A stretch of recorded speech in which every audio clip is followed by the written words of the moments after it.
Hey everyone, welcome to the Stress Test podcast with Hammad and Rocky. We're back.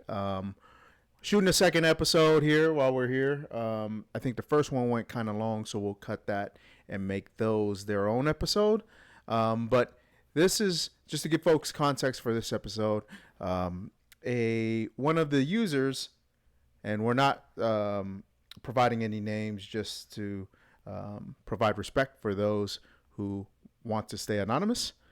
Users have submitted some of the potential topics we could talk about, and the question or the topic at hand is, what is the current definition of the American dream for us here, and how has it shifted from the past? So, Hammad, you want to open up with some of your thoughts there? Yeah, I guess my first question is a counter question is, are we talking about the American dream for us specifically in our individual cases, or are we talking about like some concept of an American dream that applies to like the general public? I think maybe we can take a stab at what the general public means. And once again, let me put some further constraints there. We should probably, since we're both immigrants or children of immigrants, from my perspective, we should probably leverage that definition because I think you can generalize that well enough. And then once we generalize it, we can start diving into it from our own perspectives. What do you think about that? Yeah, it works. Since you helped me fix this chair, I'm like rocking. It's like pretty awesome to do this. Probably. Really so you won't see that in episode 4 or 3. Yeah. So episode 5, I'm gonna enjoy myself and rock myself like this. But yeah, I think that's a good. Because now that I'm thinking about it, and I feel like I can probably say something about what I think the American dream is? American dream from a general perspective, and also I can tell you like what I think is the American dream for me. Yeah. Personally. I do have, and this is a naive approach. Why don't we take a stab at what the American dream used to be, what we think it is now, and then what it means for us as individuals? You want to take that? That's a good point. Yeah. Man, what it used to be is like a long time. So you want to put like a era? Yeah, let's go with like the 50s, 60s, the golden era, right? So this is right after World War II. The middle class is coming to a rise. Right before the civil rights movement. I think there was a Leave It to Beaver type American dream that was out there in the American funny? environment at the time. What's funny is actually something that came to mind right as soon as the 50s and 60s and right after World War II. Yeah. How you're driving through the neighborhoods and stuff. You're driving down the streets and you see houses that are like, you can tell like they're like very like cookie cutter, right? Yeah. Most houses these days are cookie cutter houses, right? They just like they've got a template or certain variations. Yeah. In houses, and there are some of them are really nice houses, like in general, but like the neighborhoods are sort of structured in like a very like organized fashion, right? Yeah. Right after World War II is when those popped up. Actually. Yeah. Like a lot of folks were like the industry had been because of the war. Industry was booming, right? Mm-hmm. Because of the war, and a lot of veterans were coming back. Yeah. Right. They're marrying their sweethearts or whatever, and a lot of these housing like started popping up in the suburbs. The concept of the suburbs started emerging. Yeah. Because really before that, if you think about it, it was really like you're working in the big city. Yep. Right. Whether it's New York, whether it's Chicago or whatever else. Right.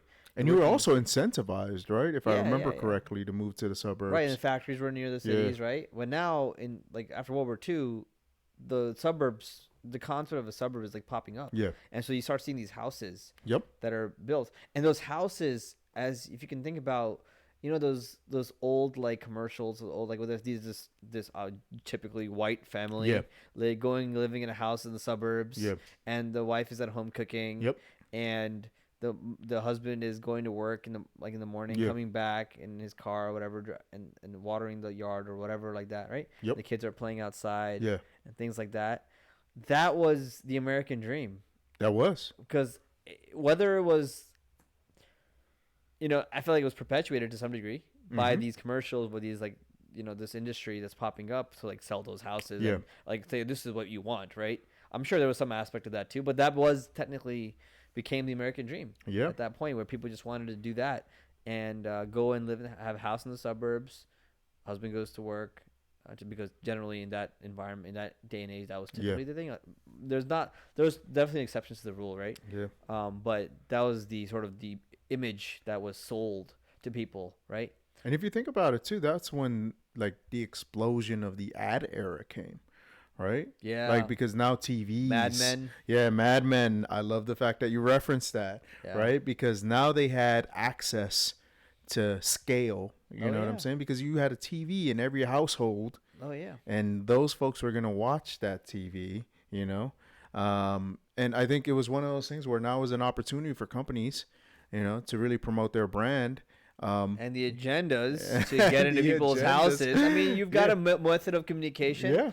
Every time you've got a method of communication, there comes with it some responsibility, and it's always used to some degree to advance some agendas. It's always the case. Yeah. When newspapers were around, radio, right, and then TV, and even to this day, we've got the social media, right? So Internet, anyway, that's a tangent, but like, I feel you mentioned the TV aspect. I was I sort of wanted to throw that plug in there. But to your point, I think that's when like the term materialistic, you can start to apply that, right? Like because now you have like people who normally you wouldn't care what kind of car they drove, right?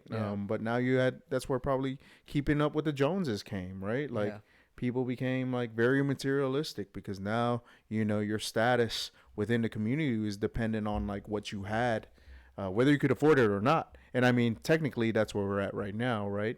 With the American dream, and we'll probably get into this more a bit later, but want to circle back. I think I was taking this on a tangent, but no, I mean, I think you sort of closed it off well. Like that was the 50s and 60s American dream. And I think like I want to now shift it to what we believe, or let's take an immigrant's view on it. Like for example, I'll speak to, and I don't want to speak for my father or my mother, but like I'm pretty sure they saw that wealth, or that middle class, and they wanted a piece of that being in Tonga. And of course, they felt like there were opportunities for them to take advantage of. When did your parents come over? I want to say 70s, late 70s. Oh wow. Early 80s. Okay. Yeah. Okay. So that's when they came. Of course, like they came based on like the benefits that others who came before them. So they submitted like the paperwork and stuff like that for them to be able to travel here. Yeah. So and I think that's like how a lot of communities are, right? Right. Like they usually have someone who was here before them, who helped them or enabled them, I'll say, to get to America as well. Yeah. And with that enablement probably came stories of like, hey, America is the land of milk and honey over here, man. There's opportunities for us to take advantage of. And I think for the most part, it's true, right? Like there are a lot of more opportunities, at least from my perspective, here than there were in Tonga. So I think that has to feed into what their American dream was. Right. So they saw that. That makes sense. Yeah. Makes sense. Okay, cool. So then I guess if you talk about 50s, 60s, that's like that house in the suburbs, like it's popping up. Like people want to go and get that. Right? I think that lasted for a while, right? Yeah. And then, so does that change in the 70s? I mean, I think the 80s, like by the 70s, 80s, the cars are a lot more prevalent. Yeah. Right. You got a lot more manufacturing going on. Like you got even foreign import cars coming through, right? So that became a huge aspect of it. Right? People are still working for the man or corporations, right? Yeah. So yeah, I think that version of the American dream probably holds, I would say, until 2008. I feel like the Vietnam and the Korean Wars took a lot of attention. Right. Interesting. Elaborate more on that. Like society's attention, like especially in the United States, like there's a lot of protests against the Vietnam War, right, and I think rightfully so in some cases. I think there's a war being fought when there's problems at home, right, and people are against that. People are like, hey, we got resources, spend the resources here, and stuff, right? So there's a lot of protests. Yeah. And that was around the civil rights movement as well. Yeah, right? Like, exactly. In the same era. So, I feel like there's a lot of those sort of took the center stage. Yeah. And I feel like the American dream. How did it shift the American dream from that perspective? I feel like I feel like the societal issues, like racial issues, Yeah. and the war, sort of took so much of people's like time that, like, I would say this American dream was for. I got here. That's better. I think in the American dream started formulating for people of. We've talked about the American dream for the suburbs. We only talk about white people. Yeah, yeah, it was. It was only inclusive of white people at that time. Touche. That's maybe a great we should point. Rewind.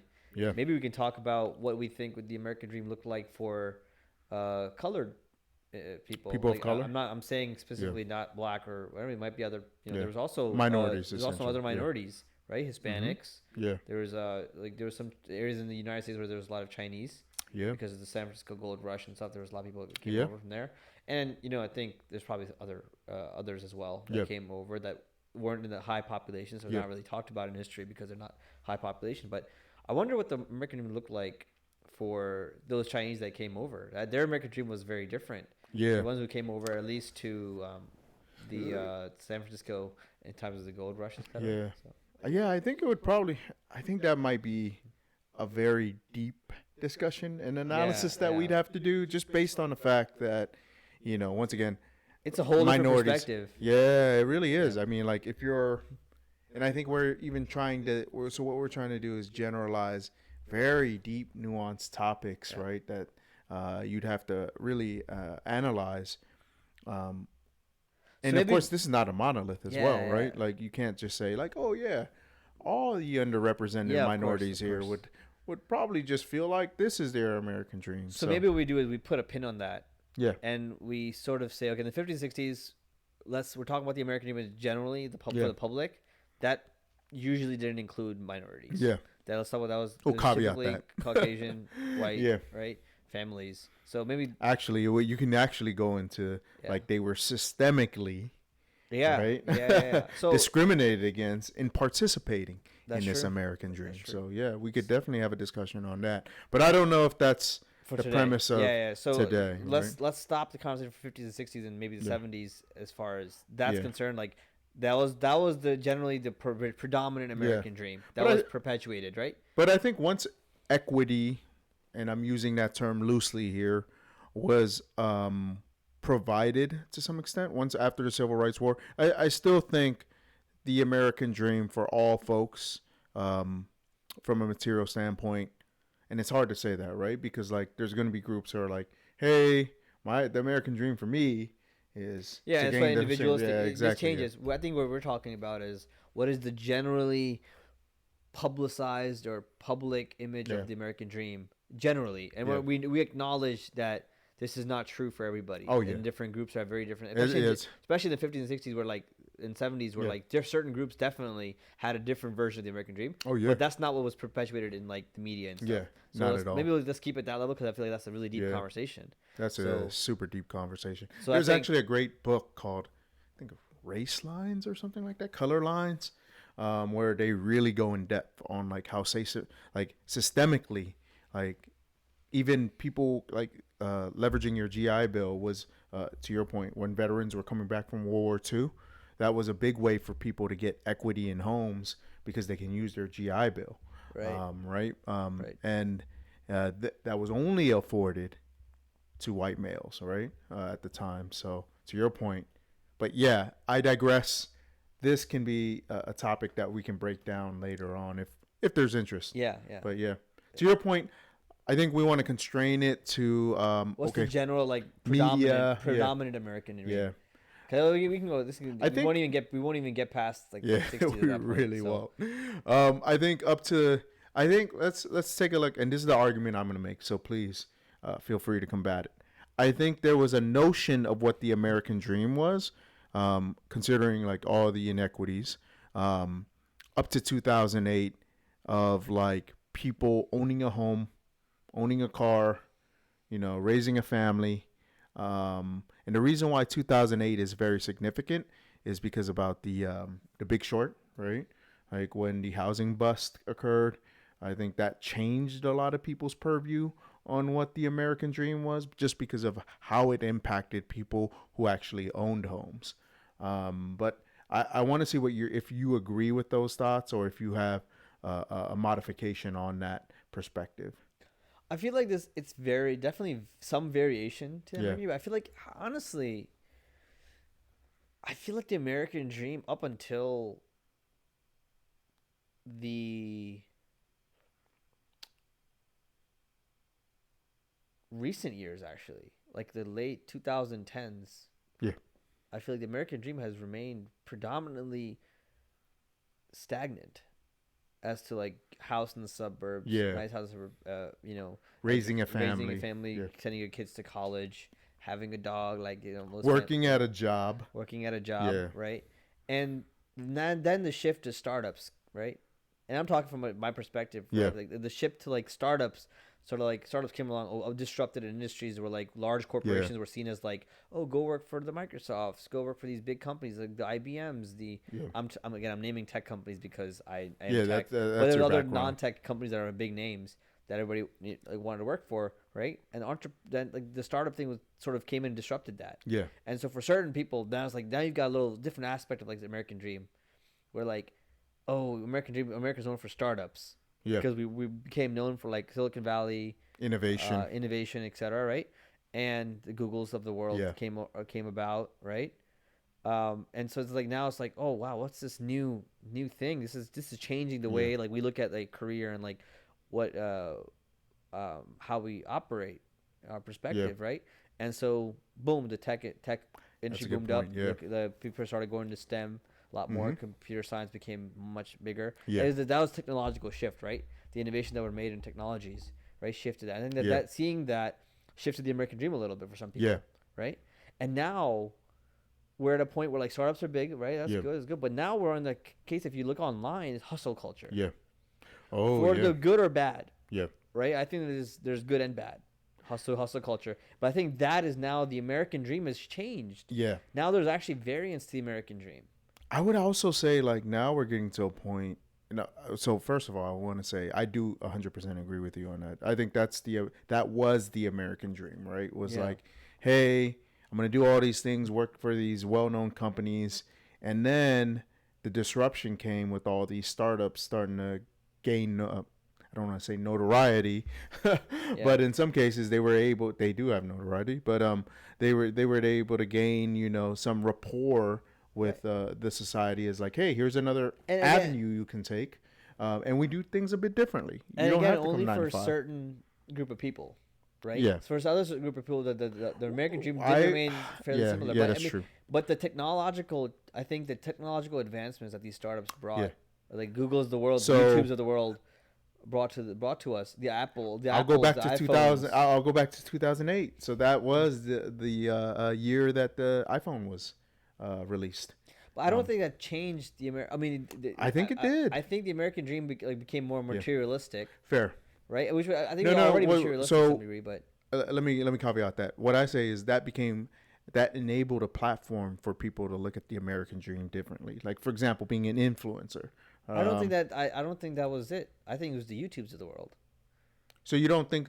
I disagree. Like, I don't think you would have been looking at. Most people, when iPhone came out, most people weren't on their phones looking at the YouTube. No, I totally agree. But what I'm saying is that like what occurred is it provided a platform for it to scale even faster, right? Like I don't think, for example, and it's not only YouTube as well, right? Like we have TikTok, Instagram. Like without the iPhone as a product, if you will, like that platform no longer exists for these people to be able to propagate, a different lifestyle, right? But so, for example, I would argue that I think the iPhone had a major impact on like technological innovation. Yeah. On the iPhones, on like the phones and stuff, making things more portable, etc. Yep. Right. But as far as the American Dream, and just in the context of the American Dream, I feel like coming back, I do want to make sure we don't tangent off of it, but like coming back to the American Dream aspect, it's like the startups came around, right? And startups changing the way like how you see like working for a big company, again for a subset of people, right? Like in the tech industry specifically at that time, right? And then I feel like over time, as the startup, like the number of startups, like those are just like the .com bubble happened. Yeah. Right. That was 2000. 2000. Era, right? .com bubble happened. That was also like it started some stuff, but then it was a bubble and it popped, right?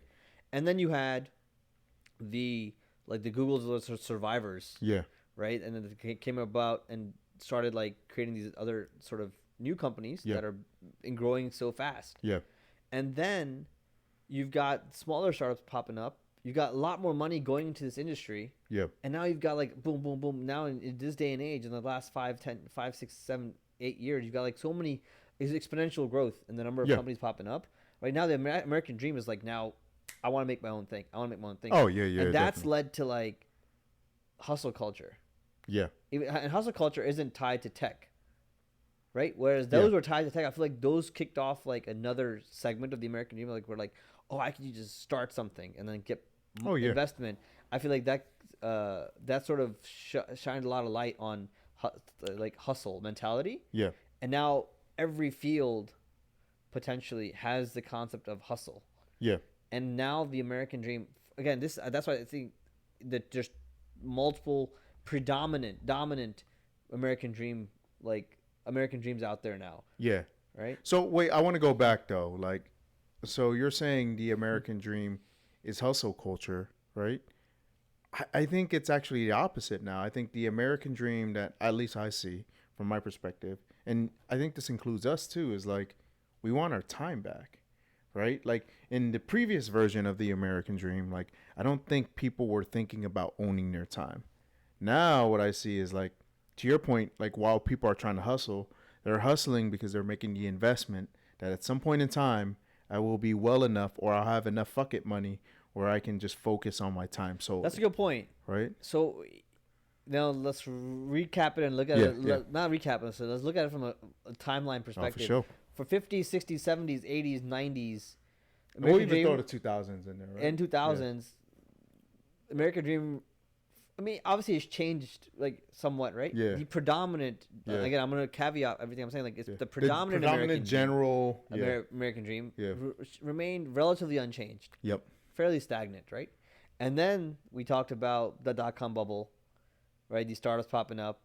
And then you've got the sort of like everyone wants to make it. Entrepreneurship is getting bigger, right? And so a lot of shifts in a shorter period of time. And you've got to also think about the amount of growth in business models as well, like the gig economy, right? Like now I have an opportunity. Technology has enabled that. Exactly. Internet, faster internet. Faster internet. Laptops. I can work wherever I want to work. Laptops. Exactly. Wi-Fi. Remote work. LTE. And obviously the iPhone and the mobile phones. iPhone kickstarted the mobile phone sort of thing, but like the LTE, Wi-Fi, laptops, computing in general, right? And the internet just becoming much more vast has enabled us to rethink what the American dream is, right? Well, it's enabled us, provided us technologies which have sort of enabled products and like business models, as you said, right? Which now is like which have changed people's perception of the American dream. Some people now want to be creators and want to be like influencers, like you said, TikTok, Instagram, all those things, right? Whereas people before were like, you have to be a model working for a big business. Now you got like that sort of dream of like being a public figure. I want to categorize it because I don't want to. There's not like 1,000. I think I feel like you can sort of bucket a lot of those like influencer. And I would even argue that like being a public figure too. It doesn't. I mean, there is something about like just your brand, but now it's more, in my opinion, it's more based on just, your narrative or how you're able to convey your brand versus, to your point before, it was like purely on your looks or for whatever reason, right? Like that's how you conveyed your brand. That's true. And that's also, again, feeds into the bucket of like the public, becoming a public figure, not in the sense of like government. Public figure in the sense of like Instagram, you TikTok, have some rapport, YouTube, or something like that with your community, right? That some people may like TikTok, some people may want to be on YouTube, right? But really, I think that the American dream, that dominant American dream, is that I want to be a public figure that people watch and look at. Is that the American? No. There's not. I'm saying there's multiple of them. I think one big aspect, one big bucket. American dream, like before there was one predominant one. Right? But I feel like now we're in a place where it's a fragmented American dream. Fair. Right? And one of those fragments of the American dream, so there's one huge segment of the population, right, wants to be Their American dream to them is like being this public figure. I agree with that. Yeah. And being on YouTube, being big on TikTok, being big on Instagram. That is one segment of the. That's not us, right? I think that's us. I mean, like to some point. That's not. That's not how I don't think that's how we see our American dream, though. Being a public figure in this regard, right? Yeah. I think the additional one again. This is our my breakdown of how I'm categorizing the American dream. Like one is like these public figure ones, where people want to be using these influencers or anything on any of these platforms. Got it. And this something people like look up to or like base their lives off of or emulate whatever, right? Yeah. That's one like people want to be that. Yep. That's an American dream for them. Yep. And I feel like the other ones like for us people want to be like an entrepreneur. That's another one. It's like I want to be an entrepreneur. In any industry, and right? In any industry. And that could be there's some like I think there's a little bit of overlap there. Exclusive, but I feel like you could categorize some people. I think these are some clear categories that pop up in society today. Mm-hmm. And the entrepreneur is a big one. Yeah. And then you've got like the people like then you've got the hustle culture. Yeah. Right, which is not necessarily goes into the entrepreneurship sort of category. Is that an American dream though? Like I entrepreneurship and hustle culture is like it goes together. Fair, it goes together. Yeah. That's why I was like. But I feel like hustle culture is more of a derivative or a derived aspect of being an entrepreneur. Yeah, that's what I'm saying. It's linked together. That falls under that. That hustle culture falls under that entrepreneurship cloud. Got it. Right. Yeah. And then, like you said, the shifts have been. There's been so many dramatic shifts. People have spent so much time working. For these things and just working the 9 to 5s or whatever, and then like, even the entrepreneurship has been going on for like almost a decade now. Yeah. Right. And people have like realized like, man, I'm spending so much time here. But is it actually making me happier? Yeah. And again, none of the I'm not saying any of these are right or the wrong ones, but I feel like everybody's has values and perspectives like that are important to them. Right? For example, we are pursuing the entrepreneurship thing. Yeah. Right? Being self-sustaining to eventually pursue our American dream. So our American dream is actually like making sure we're living happy lives. Right? And how we get there is just we might pass through we might take paths that are aligned with the entrepreneurship American dream. Right, that get us there, but that's what our American. That's I think that's the third big one. That exists in today's society. I don't know. I mean, that's just how I would, in my mind, categorize. These off the cuff. I do think that it has shifted greatly, and I think we're speaking along the same lines because, like, for example, if you're becoming an entrepreneur, you're doing it because you want to control your own time, right? Yeah. To some extent, right? Like, where previously, like, you could see people working 30, 40 years with one company. I mean, pensions still existed at that time. Some people are just doing it for purely because it does, at the long run, they make more money. Yeah. I mean, I guess I would challenge that from the aspect of, like, that was the only way for you to make money. Where now we have different avenues of making money that are more pronounced. Was the only way to make money? No. I'm talking about, I was saying entrepreneurship is like people have, like, agendas where, like some people, like you said, are doing it to have more time. Yeah. But I feel like a lot of those people are actually doing it because it makes more money. Oh yeah. Fair. For the material aspect of things too. Oh, touche. But what I'm saying is, like, let's take the previous version where we said we were generalizing it from the 50s all the way up to the early 2000s, where the only path you had to some extent, or it wasn't as pronounced as it is now, was to work for a company. You know, leverage a pension. And there's nothing wrong with that, right? Yeah. Like, that's how my parents were able to, of course. You know what I'm saying, like, help us maintain a lifestyle. You do what you got to do. Yeah, exactly. Yeah. But what I'm saying is, like, to your point, like, there weren't avenues for people to kind of, like, branch out and explore entrepreneurship, right? Or the cost or the barrier, the cost of entry, right, was not as cheap as it is now. Like, right now, I can start up an LLC for less than $300, $200. Right, I could probably self-maintain it, do all my promotions, set up a website on my own, right, like with automated tools. And technology enabled that. The technology enabled that, and I've been able to market too through Instagram, right? You know, WhatsApp, whatever, or not WhatsApp, TikTok. You know, to the point where, like, all of these are low cost. Where let's look at the 90s, for example. If I wanted to start up a business, let's say a tech business, the cost of entry there would have been extremely high. Right? Because now I have to set up a business, and then B, how do I market for that without the social media aspects, right? I mean, so I think, like, now, to your point, the explosion of entrepreneurs has been a game changer to the extent where now the American dream has to shift with that, right? Because now we have underlying business models that are different from the underlying business models that existed before. And now we even have a higher variance in those business models. So, for example, you can start a SaaS company. You can start a podcast. You can start a podcast. I mean, think about, like, we wanted to do a podcast. Yeah. We went on Amazon, ordered these microphones, and then, like, in the next day, the microphones that were here. Yeah. And then we filmed the first episode of the podcast. So, like, 2 days later. You couldn't do that before. Yeah. Like, you wanted to start something, like, the access to resources, like, technology has enabled all that. Yeah. Or airwaves, too. Like, what medium would we have had, you know what I'm saying, YouTube didn't exist. Yeah. Or social media didn't exist. At the risk of sounding corny, I would say it's allowed us, the American dream is, like, technology has allowed more people to quote unquote dream. Like, there's caveats, obviously. Like there's a lot of like things you have to do because not everybody has access to them. There's a lot more competition, but, like, again, you can do it. It's made things more equitable. Yeah. That wasn't corny, by the way. I actually like that one. So no, so to your point, I think we're in alignment then that the American dream has shifted. Yes, I think it's sort of forked. Yeah. And now there's not just one. Yeah, like, I agree. We're in a place where, like, you can choose based on your values and beliefs. Your American dream is going to be different. Yeah. And I feel like that was already true to some degree, but there was one big one that was perpetuated. I think that's what we're talking about. Yes. I think there's always been multiple American dreams for different. Everybody's been different. That's a great way of putting it. There's multiple big ones that are not perpetuated in society, whereas before there was one big one that was perpetuated, and that was seen as the source of truth, right? Yeah. So I think right now we're at a state where I actually like the variants that you've provided. We have multiple American dreams, and it's really as we've always had. Yeah. Now they're just multiple. Yeah, exactly. Perpetuations. Yeah, exactly. Yeah. Because I think that's one thing that I've seen quite a bit is just like people either, like, for example, like living minimalistic. I've seen that as people's American dream, where that totally contradicts American dream, like the perpetuated American dream of past, because now you're not trying to acquire more things.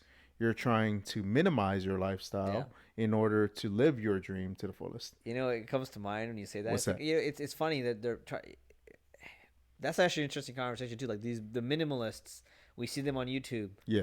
Making videos about being minimalism. Yeah. So really what they're trying, I mean, this is not true for everybody. I feel like a lot of those people, what they're trying to do is actually their American dream is to be the influencer. And they're just using minimalism as their avenue to get there. But there's nothing wrong with that. Nothing wrong with it. I'm just saying, like, is that even, I feel like we hear about it so much for a reason.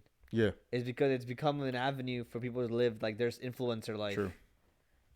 That's why it's so big, right? Because we've seen a lot of these big people, Marie Kondo in Netflix. Yeah. Right? She's gotten such a huge name. Yeah. Minimalist, getting rid of stuff you don't need. Would you consider FIRE minimalism?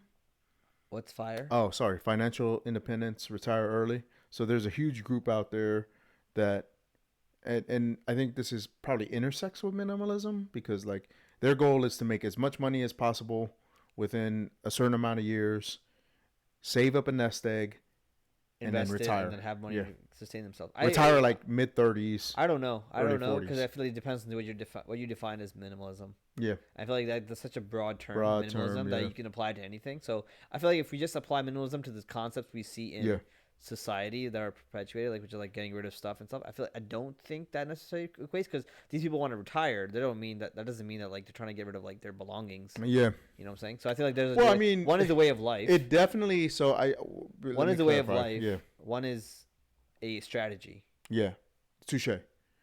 So I think I think it's more of perpetuation. I like that nomenclature, because, for example, like, if you are the best way to do FIRE, or I would say not best way, most optimal way to do FIRE is by lowering your expectations on just, like, the materialistic stuff, right?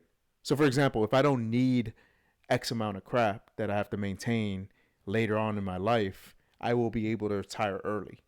So that's, while it is, to your point, not the substance, it's more of the form of FIRE. It definitely has its, like, intersections, is what I'll say. Yeah, I would agree with that. I think but I don't think they do it for the purpose of minimalism. That's why I was agree. way of life. They're just doing it because like financially makes minimalism sense. Helps them achieve. They want it. Yeah. Minimalism is like they don't want it. Yeah. Right. So I was like, fire. I think they would want it. Yeah. They're like, it doesn't make sense financially. I'm gonna get rid of it. Yeah. Fair. But minimalism they're doing it for different intents. Where it's like, yeah, exactly. Yeah. So I like that's what if we categorize that as minimalism, then no, I think in that sense. But again, some aspect, like you said, may overlap, and we don't know that. Like everybody's nuances are different. Yeah. And how they want to operate. That's right. Because there might be somebody who is trying to do the fire strategy, right? Yeah. And minimals, right? But I don't think they're like I don't think they're necessarily intersect that much. Got it. Sense, right? That's my opinion. But again, everybody might be different. But I think the point I want to drive the point back to like the American dream. I do think, to your point, the fact that we have the opportunity to have this variance of what's being perpetuated as the American dream nowadays, I think that's a beautiful thing, right? I think it's like those three are like the large. Again, there's unlimited American dreams, right? Infinite, and there always has been. But to your point. Like one has been the perpetuation for a long time. Like, and I mean, you could see it in media all the way back to the 50s, 60s, 70s. If you were to like take certain characteristics of everybody's in this day and age, the infinite like American dreams, and takes like certain characteristics, certain amount of characteristics, you group them until I feel like 3 or 4 categories of American dream. And I agree. And I think that's where we are today. Yeah. So which one are you choosing? I feel like I said I want more time for myself, more time with family, but the route I'm taking is through entrepreneurship. Yeah. So I think there's no hard and fast rule. Everybody shifts all the time, right? Like what you feel today may not be what you feel tomorrow. What you feel today may not be what you feel 2 years from now. So, but that's, I think, if you look at and I'm using social media because that's like the biggest source of like the perception of the masses out there. LinkedIn. Yeah. As a career, Facebook, Twitter, Instagram. Oh yeah. You can see on the social ones, it's purely like being the influencer type, that stuff, and the LinkedIn you can see people as like more professional, where they're going for entrepreneurship, and also on curiously enough on the professional one, where people's perspective on like spending time with family and taking time off. That's a big one, that third one, right? So, yeah, it's a. I do like the deliberateness about that nowadays versus what it previously was, right? So if you look at the original... a lot of people have a lot of luxuries now to be able to do that. Yeah. And I think to your point, like what I want to call out is like what was originally perpetuated is, you gather, your home, your car. As a derivative of that, you're working a shit lot, right? Like, so that means you don't have a lot of time to spend with your family. And you have no choice. Yeah, you have no choice. If you want to like support, have your family, give your family opportunities and comfortable life. You have to do that. Yeah, and you can't take a day off from work because there's so much like there might be a competition for those jobs, right? Yeah, exactly. We have so many opportunities today. Yeah, but another thing I would empathize with is. And this is something that I'm trying to understand how to do the analysis on, but I do feel like it is an issue. Back in the 50s, 60s, 70s, maybe even 80s, 90s, it did seem like it was easier for grown adults to get a home, where now it does not seem to be like that's the case, specifically, and more specifically, I would say, in urban areas or densely populated areas. What are your thoughts on that? Like, I mean, that used to be part of the American dream, and I would say that still overlaps into many people's version of the American dream, whether you're an entrepreneur, whether you're a public figure, whether you want to own your own time, right? But it seems like the access to gathering these homes, right, which is a huge foundation to you living your American dream, is no longer there for people. So while we're fortunate in some ways, I think we're not as fortunate in other ways. What are your thoughts there? Yeah, I think that's true. I think there's a lot of different factors that go into it. Doesn't change the fact that it's still the American dreams. I think are still like what we discussed, right?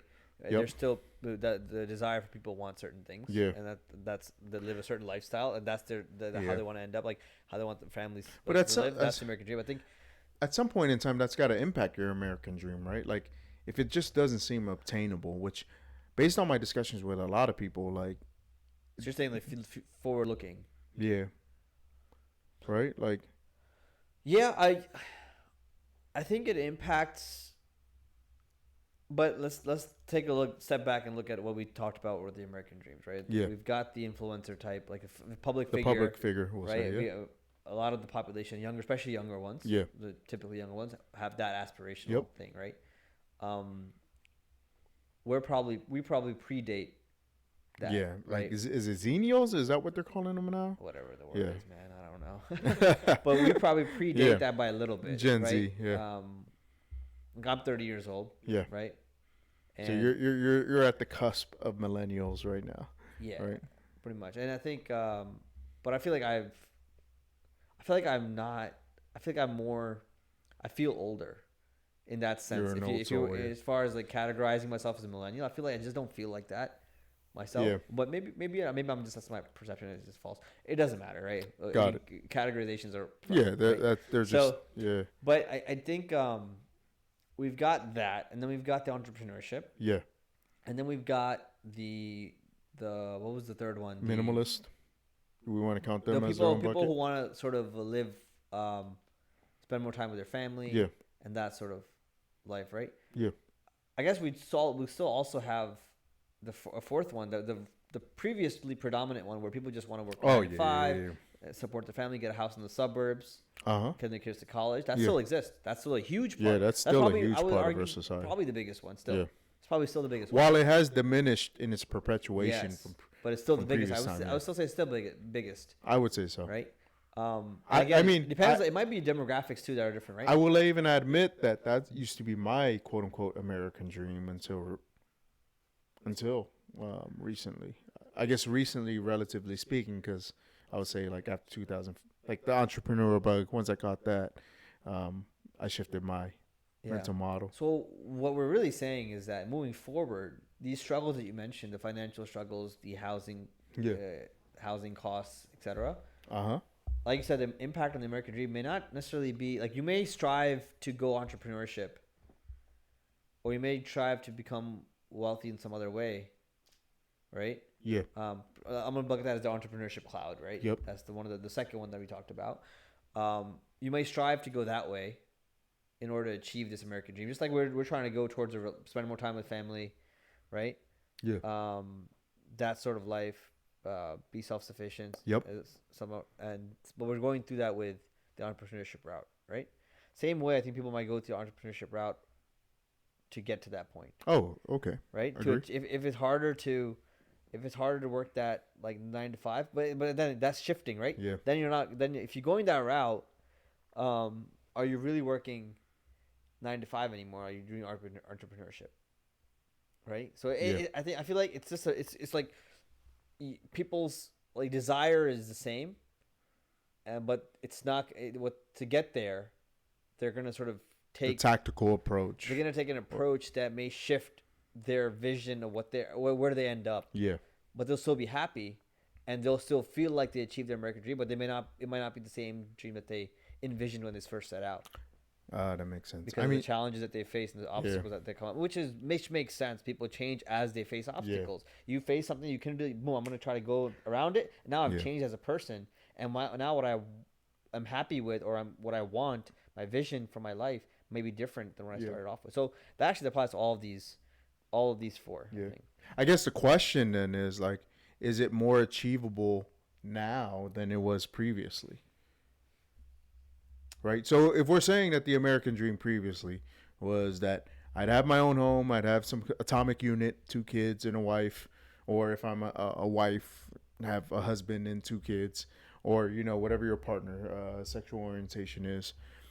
Do I believe that it's more achievable now, regardless of what my American dream is, right, than it was previously? So while we now have more opportunities to approach our American dream, I don't know if I can say that we have a better probability of achieving the American dream now that has shifted. Yeah, I feel like the numbers state that less people are buying homes, right? Yeah.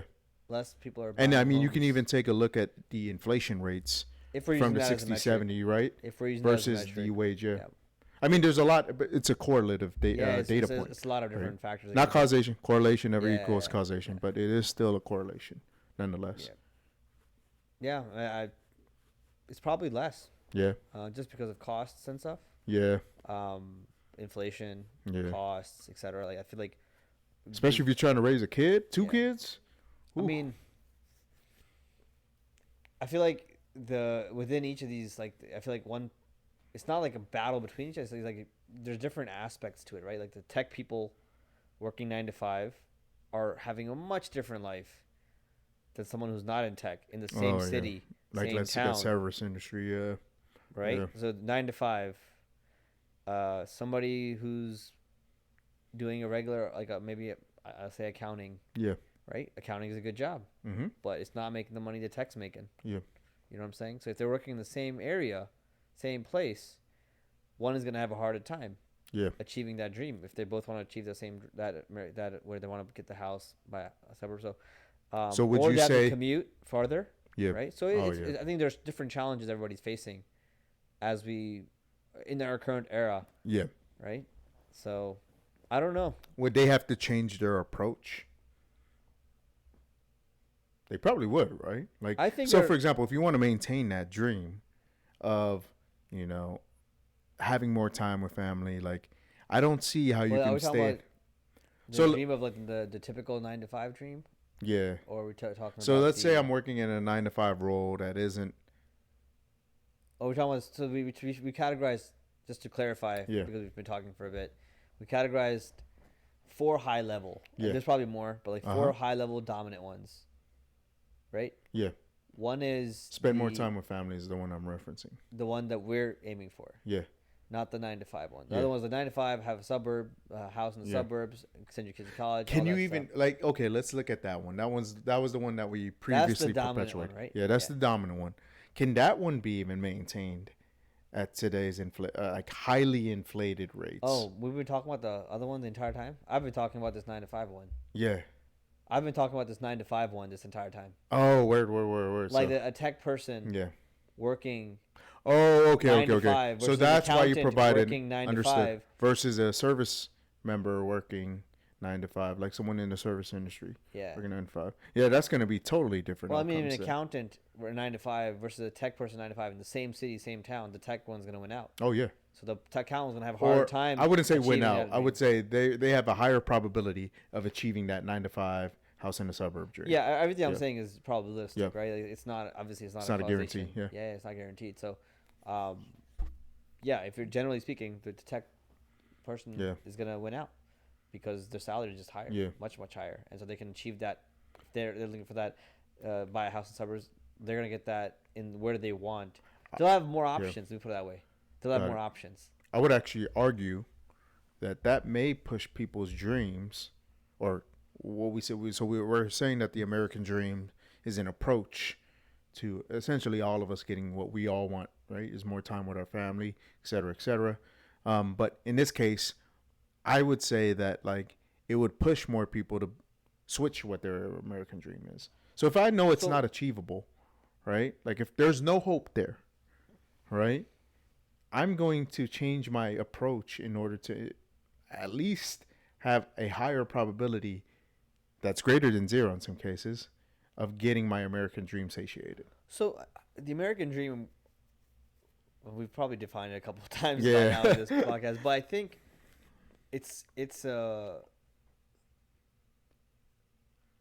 I view it as, what is the life I want to live in the long term, and how I want to live my life in the long term. And for me, that's not working. Yeah. Right? That's my American dream. Yeah. Not working necessarily, but having worked to the point where I have investments, have sustenance, wealth, generational wealth. Yeah. Right? But not having to work for it anymore, like sustaining that and doing what I'm passionate about without necessarily doing it for the financial aspect, because I've already got the financial aspect down, and spending time with family. That's my American dream. That's how. So I view like somebody pursuing like an entrepreneurship hustle life, like constantly pursuing the next, like growing. Like, that's a different American dream. Yeah.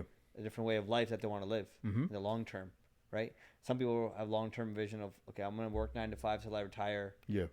that's a different American dream. That's the one. That's the one we talked about. The predominant one. The predominant one, yeah. And then the influencer. Public figure, yeah. Influencer lifestyle, usually more materialistic. Public figure lifestyle in the long term, right? I think you're seeing a large shift there, right? And that's one, right? So that's Would how, you how say people that want to live. How people want to live their life in the long term. Agree. Right? Would you say that has the last one you mentioned, being a public figure? Do you think that has the most momentum of all four American dreams that we're calling out here in buckets? Yes, right now. Yeah, I would agree.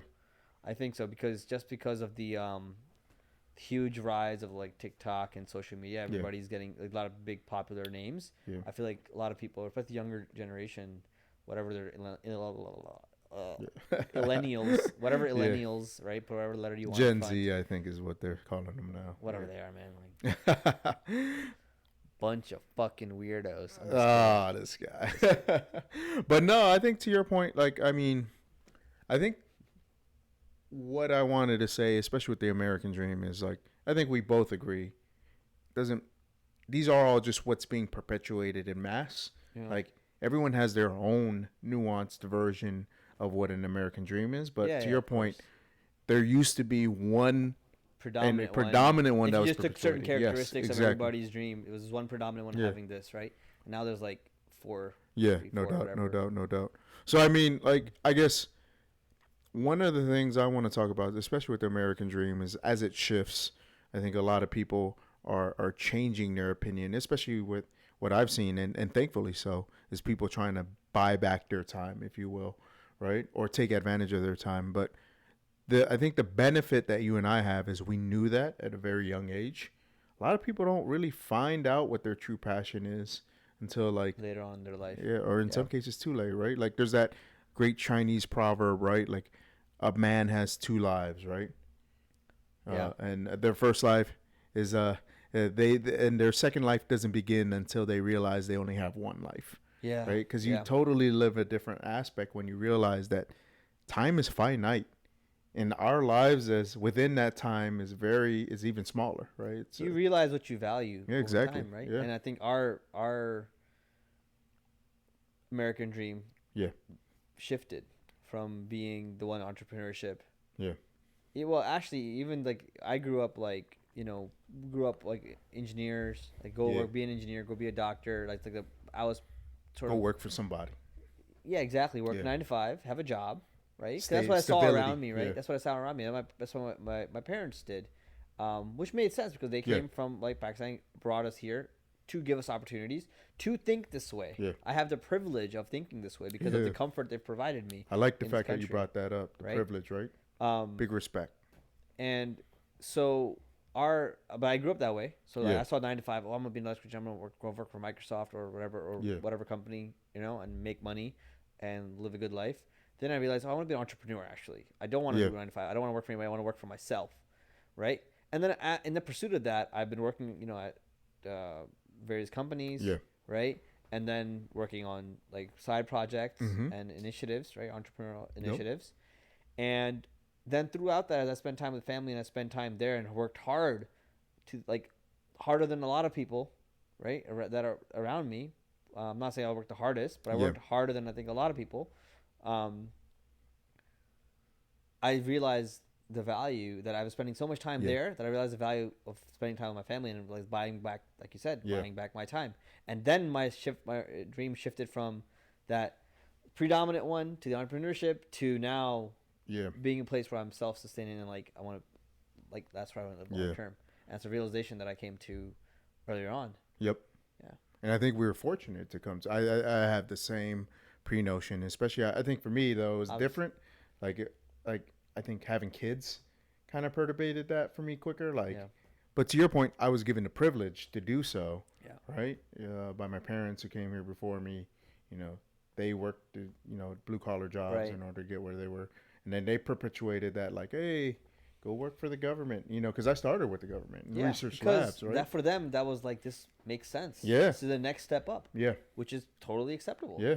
And that's one thing I always want to make sure I call out is like, I don't want to disrespect the legacy that my parents started, of course, right? Of course. But like to your point, we evolve or we get new opportunities. They gave you the opportunity to be here, to see all the opportunities in front of you. Right. And make your own decisions. Yeah. Right.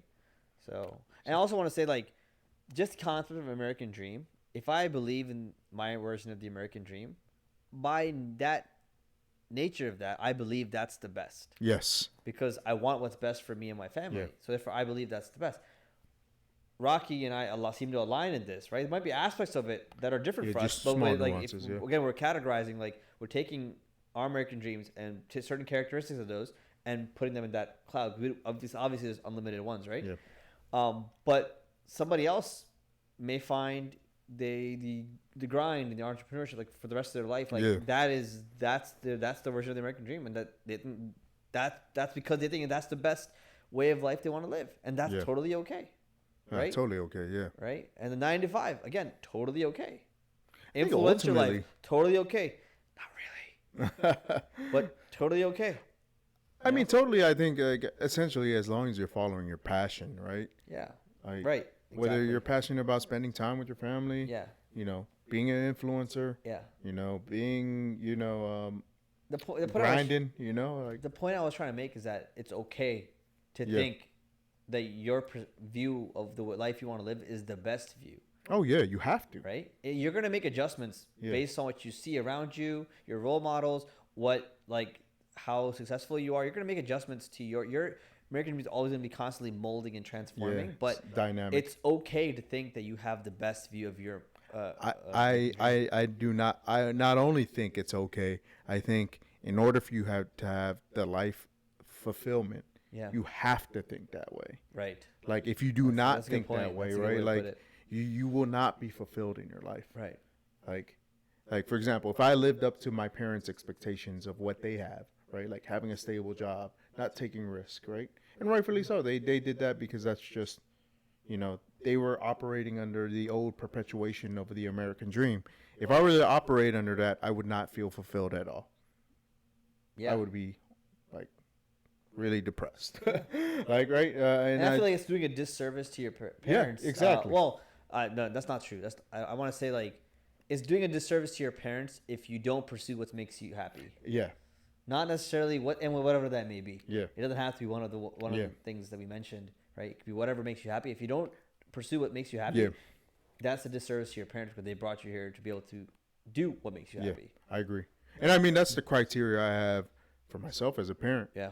Right? Like, my criteria is, at the end of the day, did I give my children enough tools for them to be happy, right? Yeah. Obviously, I want them to be happy, but I think the accountability is on them to, A, shape their version of the American dream, and then B, chase it.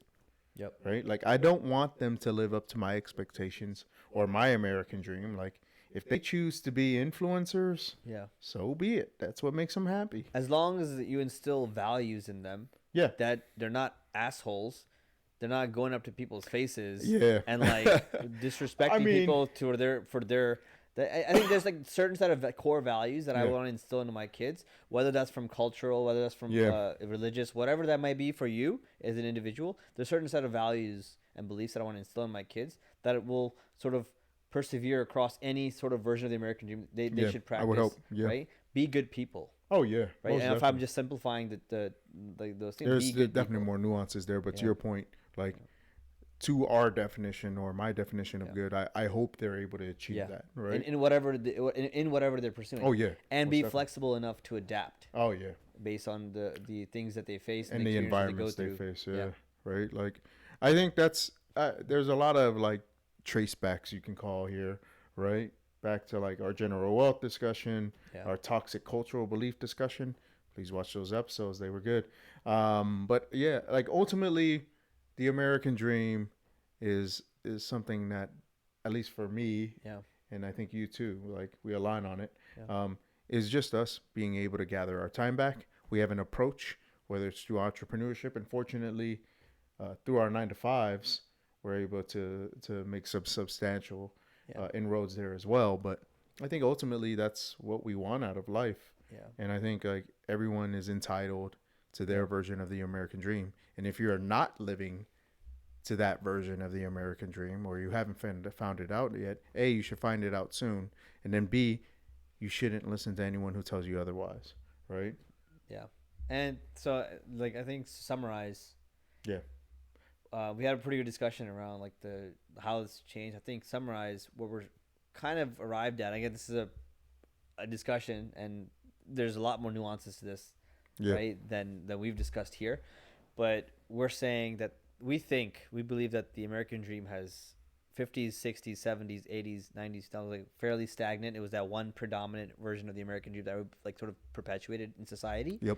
And now we're in a place where we've got multiple predominant versions of the American dream. It's much more segmented than it was before, which is a result of technological advances and just the amount of like resources that we have available to us, right? And then a lot more luxuries available to us in this day and age. And that's, I don't know, is that a good place to close it off? Yeah, no, I think that is. Once again, if you have an opportunity, every week we'll post a question on topics. Please take advantage of it. We'd love to hear your thoughts. Also, we'd love to hear any thoughts in the comments on how we can improve our interviewing, our discussion topics, or how we have discussions on this podcast.